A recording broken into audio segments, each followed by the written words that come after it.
el guía que los va a atender el día de hoy, que los va a acompañar en este recorrido que vamos a comenzar ahora por este monumento histórico nacional que es la misión de San Ignacio Munich, ¿sí? Hoy vamos a visitar una antigua misión jesuita fundada en el año 1610 y que formó parte antiguamente de un conjunto de misiones que fueron 30 en total. Actualmente estas 30 misiones, si las tuviéramos que distribuir, nos quedarían 8 pueblos en Paraguay, 7 en Brasil y 15 en Argentina. Pero para esa época esto era toda una organización social, político, económico que ocupó un espacio territorial realmente muy grande. Obviamente el día de hoy vamos a tocar un tema interesante, polémico, discutido, ¿no? Que tiene que ver con la presencia de la iglesia en los territorios conquistados. Y más complejo todavía si hablamos de las misiones de los jesuitas. ¿Sí? Los jesuitas van a venir a cumplir con su rol, pero en un momento determinado van a ser expulsados por el rey de España y es cuando comienza un poco la decadencia de todas estas misiones. Pero hoy vamos a visitar las partes más importantes de este predio, que es lo que ustedes vieron en la maqueta hace un ratito. Eso que vieron en la maqueta lo que vamos a visitar el día de hoy. Pero como les digo siempre a los visitantes, la idea es a partir de esta visita entender un poco cómo fue toda esta organización en general de las misiones, ¿sí? Hoy día esta es la misión que más se ha conservado, de 18 a 20 que fue originalmente. Así que vamos a comenzar nuestra visita. Siguen por acá, por favor.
Que hoy visitamos se lleva el nombre de San Ignacio en honor al fundador de la orden jesuita, San Ignacio de Loyola, quien fundó la orden en el año 1534 y va a ser reconocida por el Papa en 1540.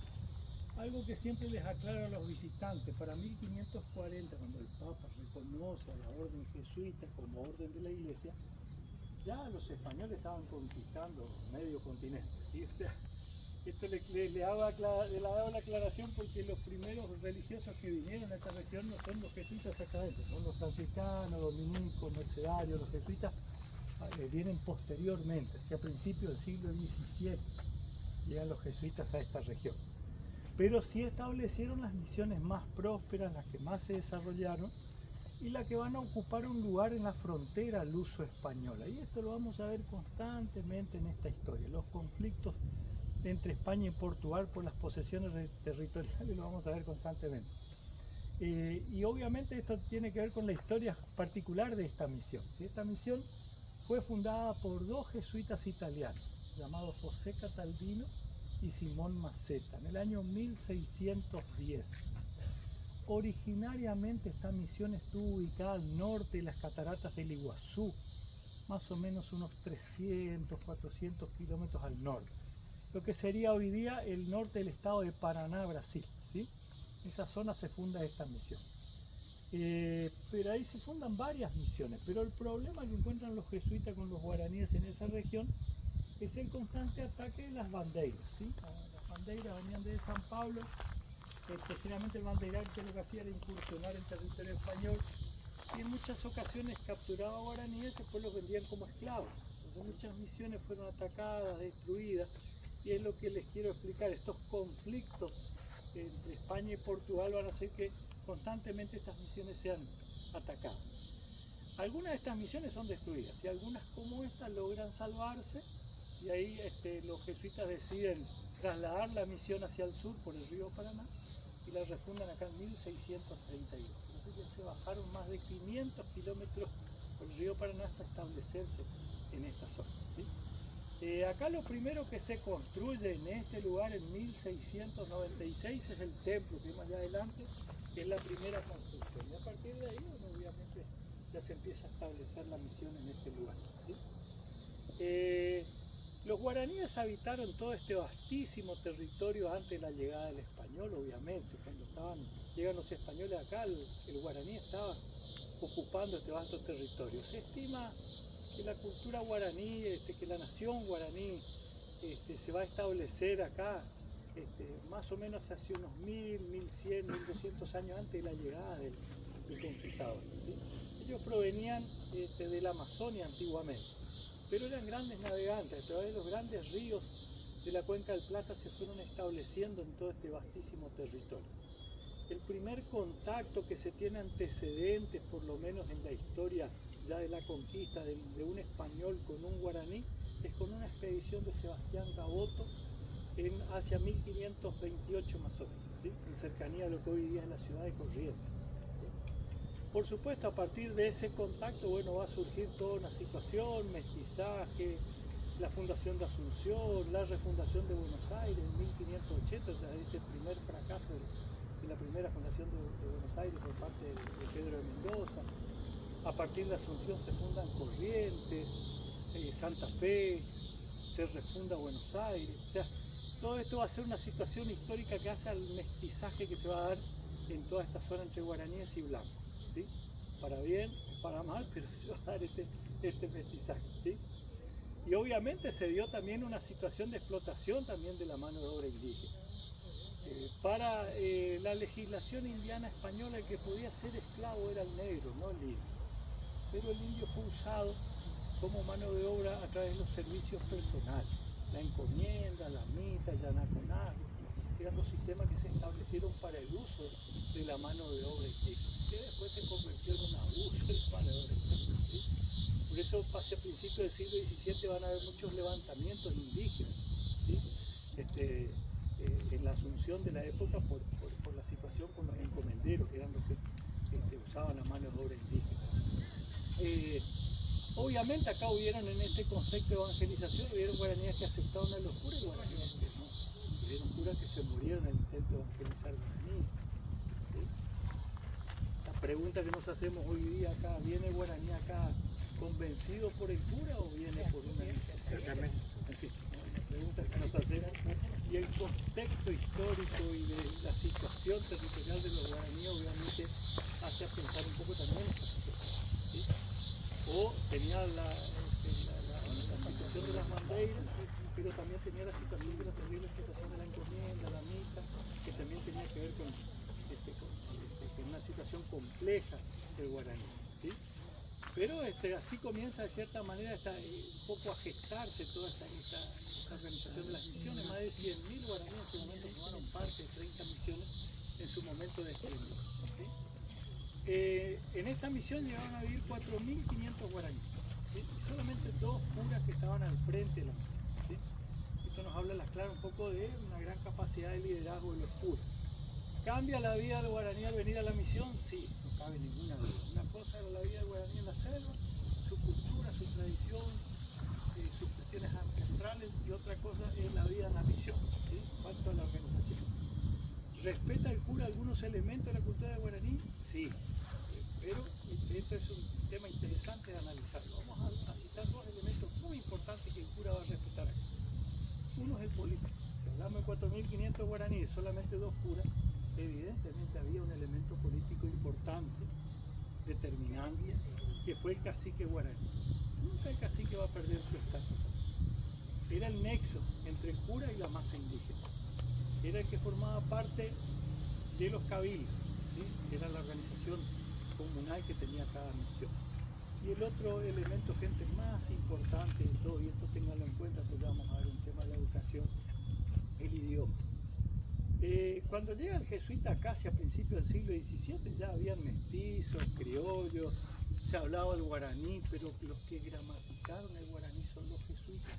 La gramática, la escritura del guaraní es obra de los jesuitas. Entonces, el idioma fue importante acá, no solamente para comprender, comunicarse, sino para convertirse en la matriz cultural de todo este sistema, ¿sí? Y esto más la religiosidad, que ahora ya lo vamos a ver más adelante, que ha quedado en la región, es el elemento intangible que ha quedado de esta historia. El cura de acá es expulsado y se va. El guaraní que estaba acá se va o muere. Las misiones son destruidas, se incendian, quedan abandonadas. Pero lo que va a quedar es eso, ese elemento intangible, que es el elemento cultural. Ahora ya lo vamos a ver un poquito más adelante y está muy presente. Por eso siempre les digo a los visitantes, en esta historia por lo menos regional, en esta parte del continente, podemos estar a favor o en contra de esto. Ojo, cada uno puede tener su posicionamiento, pero de que esto ha dejado un legado en la región, no cabe ninguna duda en cuanto a esos elementos principalmente, de tradiciones y obviamente de lo que es la lengua guaraní, ¿no? Esto que vemos acá son las casas de guaraníes, por ejemplo, para explicar lo social. Tengan en cuenta que al evangelizarse el guaraní viene a este sistema. Acá vamos a tener sacramento del matrimonio, familia monogámica cristiana, entonces esa va a ser la base de la organización social. El guaraní vivía en casas comunitarias, largas, las malocas guaraníes, las chozas comunitarias, pero acá pasan a vivir estas casas manteniendo la casa larga guaraní, pero divididos por familia, ¿sí? Por familia. Ya una habitación o dos habitaciones por familia, más o menos la distribución que tenían cada una de las casas. Y otro detalle, acá ya se comienza a construir en piedra con los jesuitas. El guaraní no construía en piedra. Estaba un tiempo en la selva, no vivía tampoco en grupos grandes, se establecía, cazaba, recolectaba, cultivaba, pero en un momento determinado, o por razones económicas, o por razones religiosas, era la búsqueda de la tierra sin mal, los chamanes decidían el traslado de ese grupo, se iban a otro lugar, se iban, ¿sí? Realmente a eso lo relacionamos con la búsqueda de la tierra sin mal, dentro de la ancestralidad guaraní, ¿sí? La religiosidad. Y bueno, obviamente eso marcaba un poco ese constante moverse del guaraní de un lugar a otro. Pero acá ya se hacen sedentarios, urbanos y productores, o sea, una forma de vida totalmente distinta. Y dentro de eso, lo social, la familia monogámica, bueno, era la base de esa organización social. Una casa como esta era para 4 o 5 familias.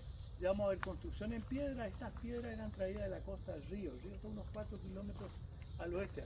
Carretones tirados por bueyes traían de la costa del río Paraná hasta acá los bloques de piedra. Acá se tallaban, se montaban. Los techos fueron todos de teja.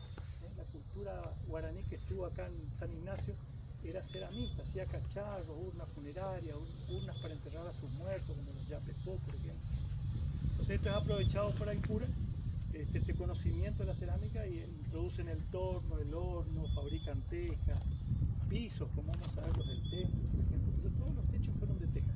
Y esos pilares que van a ver constantemente alrededor de las construcciones eran para las galerías. Todas las construcciones tenían galerías con techo de teja, ¿sí? Ahí pasaba un poco la vida de la familia, se hacían los fogones, se cocinaba, aunque las casas eran solo para dormir, el resto de la actividad del día era afuera, ¿sí? Y algo muy particular que vemos en la arquitectura barroca de las misiones, por lo menos se va a destacar en la mayoría de las misiones, es esto, la entrada coincidiendo con el templo, algo típico de la perspectiva barroca. Se destacaba la figura del templo. Uno entraba acá, imagínense en la época, una entrada en ascenso con la iglesia mucho más grande de lo que es, obviamente, porque gran parte se ha perdido, y obviamente uno se encontraba con una impronta de un edificio importante, ¿sí? Hoy día fíjense que a pesar de estar en ruina, uno entra acá y lo primero que ve es aquello, ¿sí? O sea, lo que queremos visitar es aquello, lo que queremos sacarle fotos es aquello, ¿sí? Sigue manteniendo esa magnificencia, y es la postal típica acá de San Ignacio Miní, ¿no? El frontis tallado en piedra, que se hace desde el siglo XVIII, bueno, todo un techo de teja que cubría ese gran recinto de más de 60 metros que ahora vamos a ir a ver. Pero siempre la perspectiva, la entrada coincidiendo con el templo. La plaza que ahora vamos a ir a ver, el gran espacio donde se reunían, hacían festividades. La plaza era el lugar también el centro de la distribución de toda la misión que ahora vamos a ver. Bien, gente, vamos a aprovechar un poquito acá la sombrita. Hice esta introducción un poquito larga, pero ahora vamos a ir viendo los distintos lugares. Ahora vamos a ubicarnos en la plaza, en una sombrita, y vemos un poquito cómo se distribuye. Recuerden la maqueta que vieron hace un ratito, eso es lo que vamos a visitar ahora, ¿sí? Lo que vemos adelante es lo que llamamos planta monumental, que ahora vamos a ir a visitar el templo y el claustro, ¿sí? Como parte principal.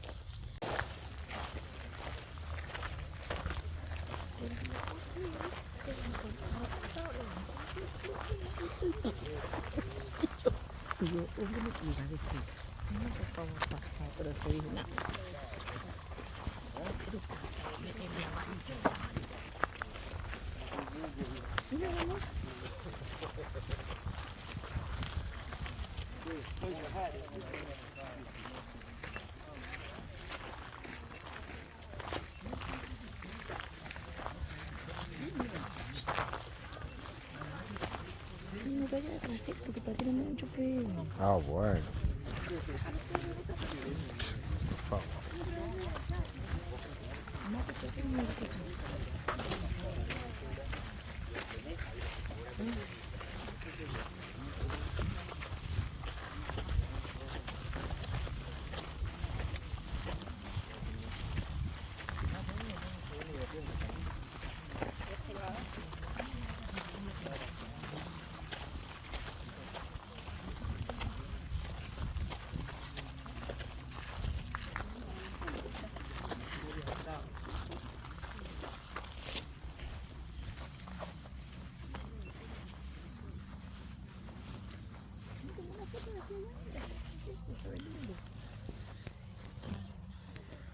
Miércoles se me fue. Tiene San Ignacio, a pesar de estar destruido, se ha conservado bastante lo que era el conjunto, ¿sí? Entonces podemos más o menos imaginarnos cómo fue la misión. Todas estas misiones, gente, todas estas misiones de los guaraníes a principios del siglo XIX fueron destruidas por distintas circunstancias. Ya le voy a explicar la de esta, pero esta se destruye en 1817, atacado, destruido. Los últimos guaraníes en 1817 se bandan y esto queda abandonado más de 120 años. El Estado argentino comenzó un proceso de restauración en 1940, fíjense el tiempo que pasó.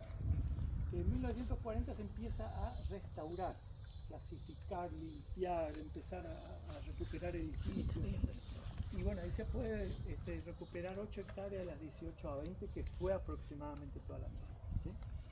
Y lo que se va a rescatar mayormente es el templo, ¿sí? En el año 1940 comienzan todos esos trabajos. En 1943 el Estado argentino declara esto monumento histórico nacional y bueno, ahí se lo preserva como tal. Acá la plaza era el lugar de reunión, de actividades, de festividades, las casas de familia, ¿sí? Una entrada al norte, una al este y otra al oeste. Lo que cortaba, ahora vamos a pasar por el medio de la plaza como una gran cruz a toda la misión. Y a partir de ahí se ocupaba el alto de la plaza, se distribuía toda la misión y bueno, esto se daba el ordenamiento urbano. Aquel edificio que ven al frente a la derecha parecía una casa, pero era la excepción, era el cabildo. Era el órgano de gobierno de la misión, que estaba integrado por los caciques, ¿sí? La máxima autoridad era el corregidor de cabildo, que era cacique. Ojo, le hago una aclaración, el cacique acá podía tener el honor o no de ser integrante del cabildo, ¿sí? Cual asumían una responsabilidad administrativa, de un estatus político importante. Pero ojo, el cacique podía estar o no en el cabildo, pero nunca perdía su estatus de cacique en la misión, ¿sí? Siempre lo va a mantener. Ese estatus de cacique era el que vinculaba, como yo le decía hoy, a la masa indígena con los sacerdotes, ¿sí? El templo comienza a construirse en 1696. Tuvo una estructura de madera, techo de tejas y cerramiento de adobe, de barro, hasta que llega el primer arquitecto italiano a San Ignacio, Giuseppe Brassanelli, un escultor y arquitecto italiano que le va a dejar su impronta acá en San Ignacio en cuanto al estilo, en cuanto a San Ignacio y en todas las misiones, en cuanto a los tallados también, ¿sí? Y ahí comienza a reformarse la misma. Mantienen la estructura de madera, el techo de tejas y comienzan a cerrar con piedra. Ahí los guaraníes comienzan a cargar la piedra a la costa del río, en carretones tirados por bueyes, como yo le decía, ¿sí?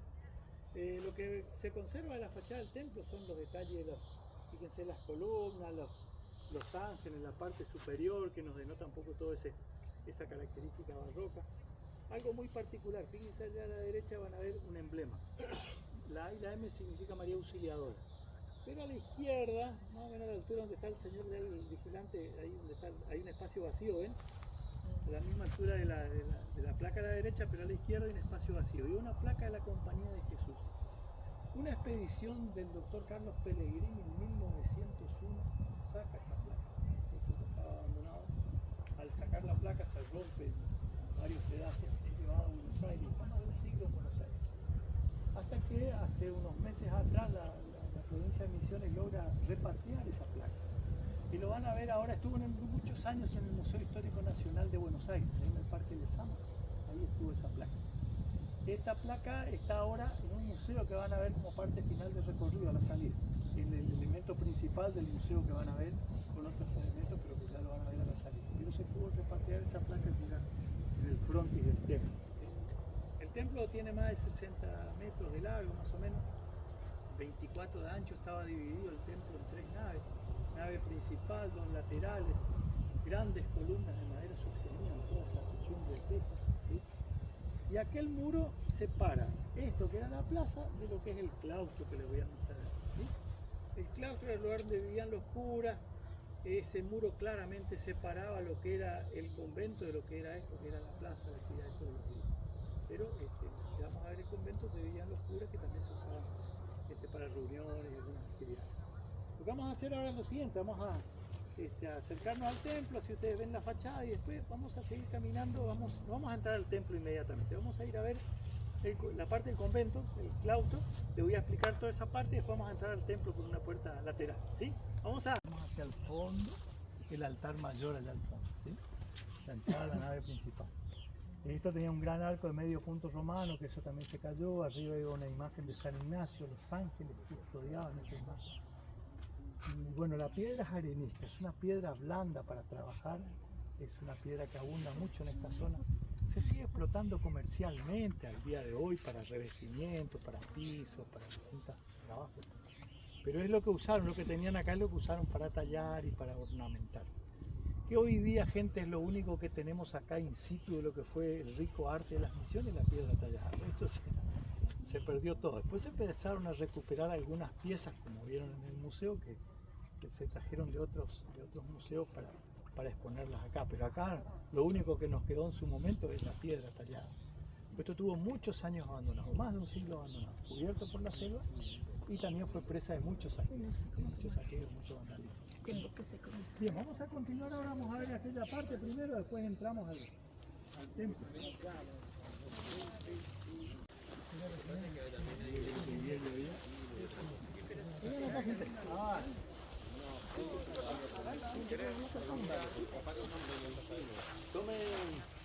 Tomen asiento, esto Juanco lo tenía preparado especialmente para ustedes.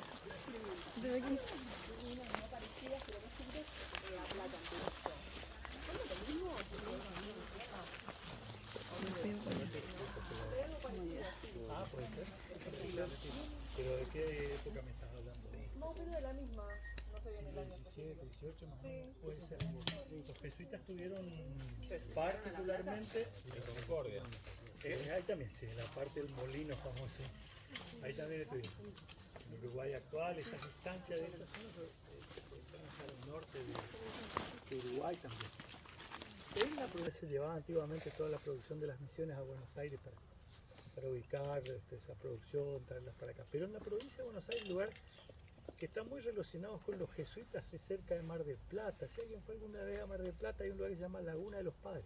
O Laguna de los Padres. Somos de Mar del Plata. Sí, bueno. Sí, la Laguna de los Padres. Laguna de los Padres es una misión originalmente jesuita. Fue fundada ahí. Va a ser muy asolada, llegó a ser de unos 1400 indígenas más o menos, pero el problema que van a encontrar ahí es el constante ataque, asedio, otras tribus, después la tienen que abandonar. Pero el primer poblamiento de esa zona organizado fue justamente en Sierra de los Padres, ¿sí? Hoy día es un lugar de paseo, de fincas, muy bonito, pero originalmente era donde se ubicaron. Y muchos, como el padre Fagner, llegaron a la Patagonia, ¿sí? Pasa que de Buenos Aires hacia el sur los españoles y medio que no les interesaba mucho la cuestión, era la frontera, era el desierto, porque acá sí tenían un problema con los portugueses estratégico, establecer la frontera, ¿sí? Pero en esa zona hacia el sur, ya no, por eso casi no van a tampoco participar mucho en el desarrollo de las misiones, excepto de los religiosos que se iban por su cuenta. Falkner hay un lago con su nombre, el lago Falkner en la Patagonia, llegó hasta esa zona del sur evangelizando, pero era muy difícil con esta zona porque las culturas de esas regiones eran muy nómades, ¿sí? Y era muy difícil de establecer contacto con ellos. Y bueno, obviamente era una situación más compleja. Pero yo creo que la cuestión estratégica de la corona de no darle mayor importancia a expandirse hacia esa zona, yo creo que fue al que no se desarrollaran tantas misiones en toda esa zona. Pero sí, en la provincia, no sabría decirte el caso de Berisso, bueno, habría que, me he visto una pista para investigar un poquito, pero sí hubieron varios asentamientos hacia la provincia de Buenos Aires, afuera también. Como los hubo en Córdoba, el caso de las Estancias, Mendoza, Tucumán, fue muy importante la presencia jesuítica en Tucumán. Pero volviendo un poquito acá a estas misiones, acá por ejemplo donde estamos era el claustro, esto era el patio del claustro, el patio de la residencia. Esto estaba cubierto de laja de piedra, todas lajas de piedra que cubrían todo este espacio grande, pero todas fueron saqueadas. Esto estaba rodeado de galerías, acá vivían los curas. Esto tenía balaústres todos tallados en piedra, como pueden ver ahí hay algunos originales, acá en este caso ya se han perdido, como pueden ver. Allá estaba el comedor de los curas, que era el refectorio, el lugar de reunión, de uso de los curas exclusivamente. Aquello era la mayordomía, la parte de servicio de la residencia. Y atrás, fíjense que el cartel rojo, hacia donde están los ángulos, allá atrás, hay otro patio, ese era el patio de los talleres, donde los guaraníes desde pequeños iban a aprender artes y oficios. La educación fue muy práctica, Rapio estudió en sus obras un sistema de aprendizaje de oficios principalmente. Y fue muy importante en la inclusión del guaraní en este sistema, ¿sí? Es más, cuando las misiones se terminan, la mano de obra guaraní era una mano de obra muy codiciada, porque un guaraní era carpintero, herrero, artesano, te doraba una pieza, te sabía tallar una pieza, un santo, trabajaba la plata, era muy completo. Lamentablemente a veces muy marginado por su condición indígena, pero era una excelente mano de obra y principalmente dentro de lo que era el arte barroco de las misiones. Y acá quiero contarle una anécdota interesante, respondiendo un poco a lo que me preguntó la señora hoy. En cuanto a los herederos, un poco de toda lo que fueron las costumbres, las tradiciones acá. En 1817, ya le voy a explicar ahora más adelante esta parte, esta misión es destruida. Los guaraníes de acá se van. En esta zona hay 5 misiones en las cuales se reúnen los guaraníes y se van hacia Corrientes. San Ignacio, Corpus, que está acá al norte, Loreto, Santana y Candelaria, que era la antigua capital. Estos pueblos se reúnen más o menos unas 1700, 1800 familias y se van hacia Corrientes.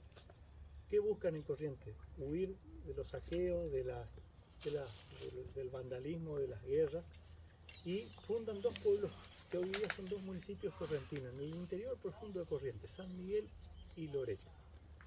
Ahora, cuando estas familias se van de acá, ¿qué llevan? Priorizan sus elementos personales, pero principalmente llevan sus imágenes.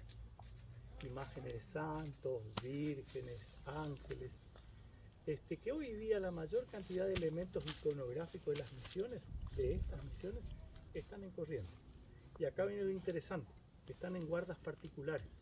O sea, es un bien cultural que se sigue manteniendo de tradición de generación en generación, perdón. Y han mantenido la tradición de mantener las celebraciones, la religiosidad.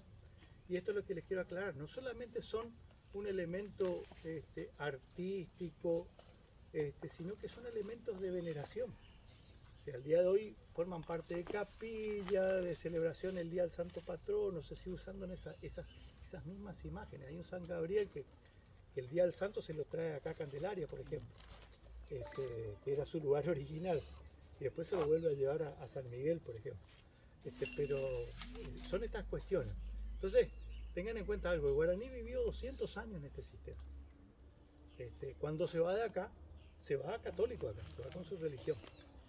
Un detalle, se va sin cura, ¿sí? Se va solo. Y empieza a propagar él mismo su religiosidad católica a sus nuevas generaciones. Pero ¿de dónde comienza a mezclarse también? La religión, eso se va a dar mayormente en todo el continente americano. Se va dando la enseñanza de esa religiosidad católica, pero con detalles y costumbres guaraníes. Y esto lo vamos a ver comúnmente en toda la región. Tradiciones religiosas, artísticas que tienen que ver con la vestimenta, con la comida, con muchos elementos, ¿sí? Pero principalmente los religiosos, las tradiciones religiosas. Y bueno, hoy día se mantienen algunas de estas tradiciones, existen algunas, como le decía la señora, algunas ancestros, bisabuelas que fueron bisnietas de esos habitantes originarios que se fueron de esta zona, que han mantenido esas tradiciones. Pero por lo demás, después el resto se va perdiendo, mucho por las guerras, principalmente de frontera. Los jesuitas estuvieron acá más o menos unos 160 años con los guaraníes. En 1767, el rey Carlos III de España expulsaba a los jesuitas. Ojo, hasta el día de hoy este es uno de los temas más controvertidos de esta historia, pues se mezclan muchas situaciones políticas, económicas, de poder, situación interna en la iglesia. Los Borbones, el último rey Borbón español, el último rey Borbón europeo, perdón, en expulsar a los jesuitas es Carlos III. Antes de Carlos III los expulsa Portugal, Francia, el Ducado de Parma, Nápoles. Y en 1773, y este es un dato interesante, poco conocido, en 1773 el Papa Clemente XIV firma la supresión de la orden. Si los jesuitas van a estar fuera de la iglesia, de 1773 hasta 1814, en que Pío VII nuevamente los reincorpora, ¿sí? Entonces hay un periodo que el jesuita está, que no la va a pasar muy bien, final de 1700, principio de 1800. Terminan exiliados en Prusia, en Rusia. Catalina de Rusia le da asilo a los jesuitas. Muchos van a Oriente, hasta que nuevamente son reincorporados. Por eso le digo, yo les puedo a lo mejor tocar acá muy referencialmente el tema, pero es un tema muy polémico y sirve para el análisis.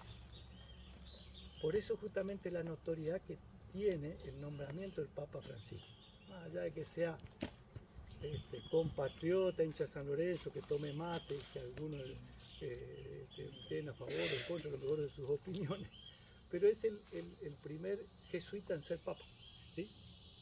Y esto fue lo que marcó un poco la situación de su nombramiento, ¿sí? Los jesuitas no la pasaron bien a finales de 1700, principios de 1800.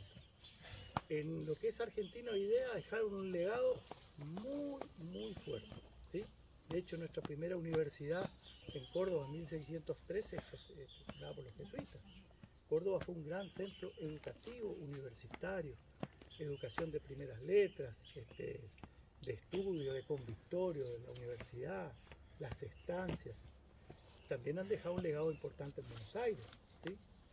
Como le hablaba hoy de la Manzana de las Luces, lo que fue la primera legislatura porteña, los primeros colegios. Fue realmente una influencia realmente muy importante.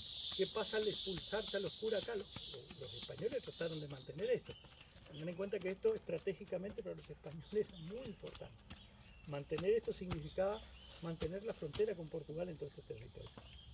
Entonces se trata de mantener esto con otra administración, de otros sacerdotes franciscanos, dominicos, mercedarios, que también trabajaban con los guaraníes, que tenían misiones con los guaraníes también, pero que ya no van a tener el manejo de toda la misión, ¿sí? Ya van a venir a manejar la parroquia nada más. El administrador que viene es un español, que viene de la noche a la mañana, no va a entender el idioma, por ahí no va a entender la idiosincrasia de esto, no respeta al cacique en cuanto a la ocupación del cabildo.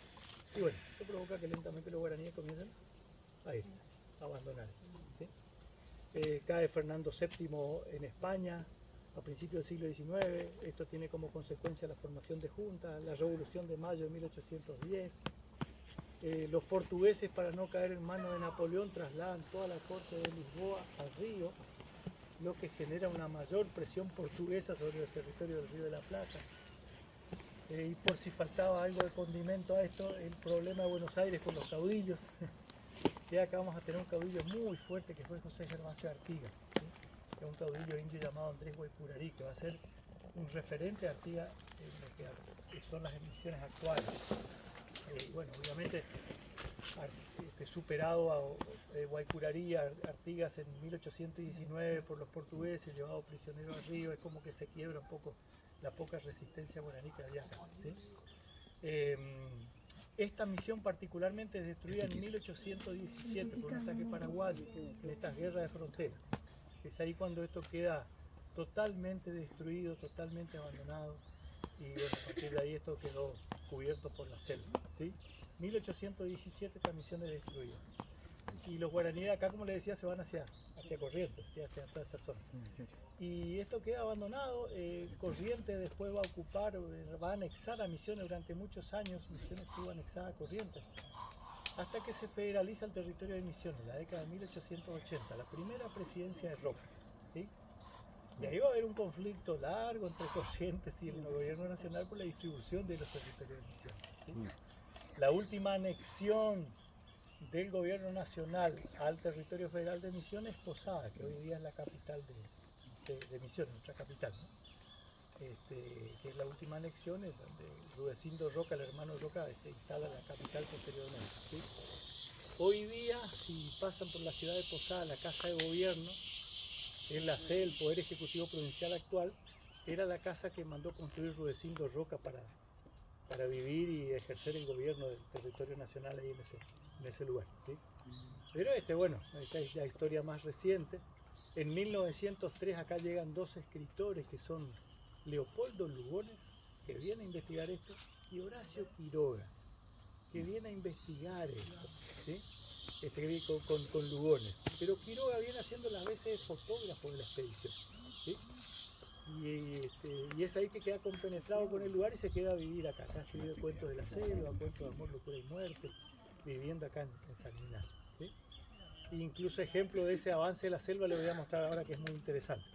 Gente, lo que vamos a ver, aprovechar la sombra y lo que los veo distendidos acá y sentaditos, para explicarles toda esta parte. Ahora vamos a ver todo lo que es el templo. El templo tiene más de 60 metros de largo, 24 de ancho, pero vamos a ir a ver el altar, donde hasta el día de hoy están enterrados 11 jesuitas que murieron aquí. A medida que morían algunos de ellos, iban siendo enterrados en el altar. Caminamos por ahí y después vamos a ir a ver el cementerio que está del otro lado, ¿sí?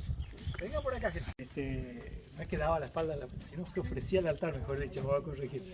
Y este era un altar ataviado de imágenes, tallas, que eso desapareció, ¿no? Tengan en cuenta que esto estuvo cubierto hasta 1940 por derrumbe, árboles que crecieron encima, como vieron las fotografías en el museo hoy. Y después se empieza a limpiar y se descubre las tumbas originales y se descubren los pisos originales que entran. Fíjense la perspectiva de acá del templo. La entrada a la nave central, a las dos naves laterales, las doble filas de columnas que han desaparecido, y en esos huecos verticales en las paredes que iban las columnas que eran de madera, que era la que sostenían los techos. Bien, vamos a ver el cementerio acá, se vengan por acá.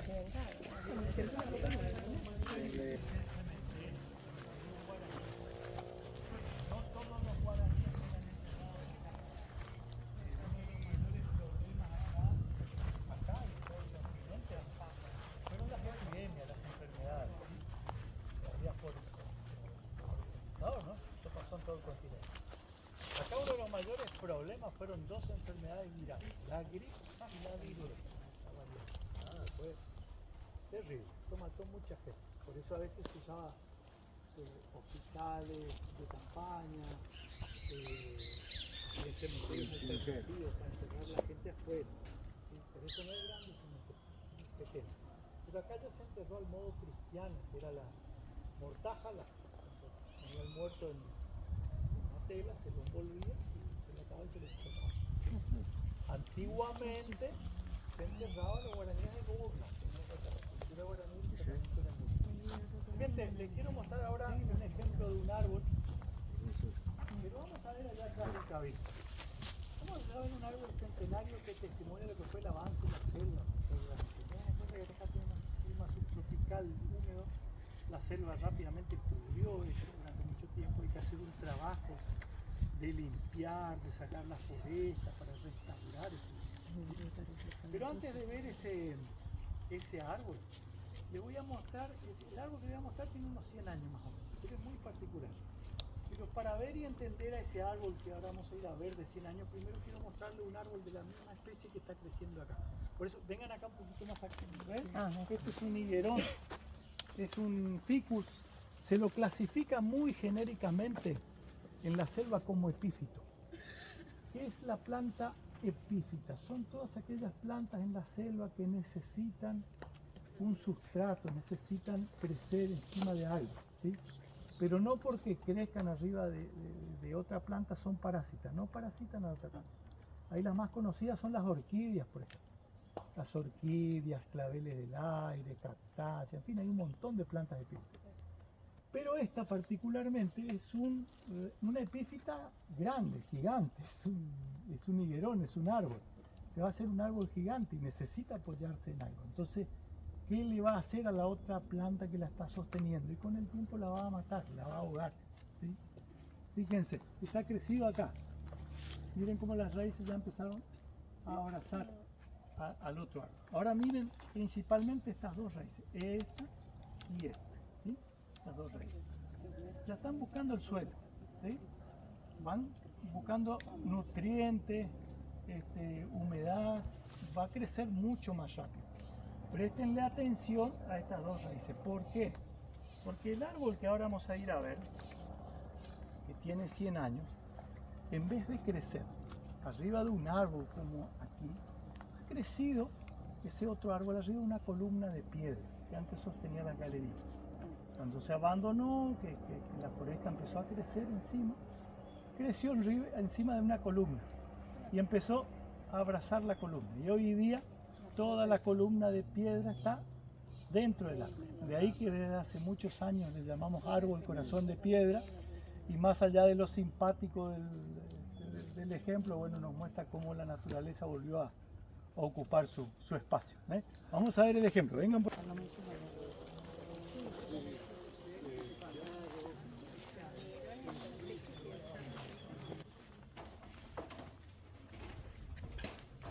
Aquella primera, segunda, tercera, cuarta, contando allá para acá la quinta estaría dentro del árbol, ¿sí? Fíjense la distancia, tiene que estar la columna. Ahora vengan de este lado, vengan acá.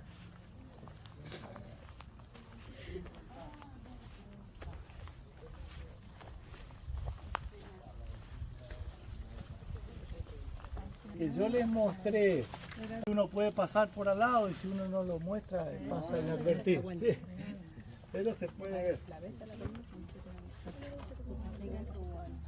Bien, gente, ven por acá un momento, le voy a dar una indicación más. Se la engordaba.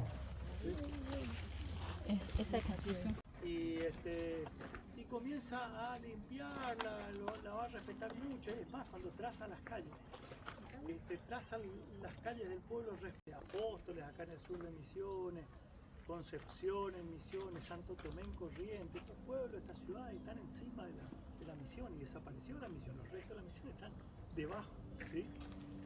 Y este trabajo de Queirel fue muy importante, porque él traza las calles y van a ver, por ejemplo, un ejemplo. Cuando salen por ese portón, van a salir, ahí, si ustedes miran a la izquierda, la calle de Rivadavia viene derechita la calle. Miren aquí derecha, aquí una pequeña curva. Después si siguen por la calle van a ver que después sigue su trazo normal. Queirel traza esa pequeña curva de la calle Rivadavia porque ahí había 3 casas de guaraníes que todavía estaban conservándose y de esa manera lo pudo preservar. Ojo, igual durante muchos años esto estuvo abandonado, se saqueó, pero esto facilitó después cerrar el predio en 1940, que va a ser tarea de don Alejandro Bustillo, que trabajaba para Parques Nacionales, cerrar este predio, y a partir de ahí sí ya se logra, digamos, encapsular, cerrar esto y a partir de ahí empezar a preservar. Pero ya en 1940 empiezan los trabajos de restauración, ¿sí? Y bueno, es ahí cuando se empieza ya a recuperar todo. Bien, gente, vamos llegando acá a la parte final del... Y se quedó viendo, ¿no?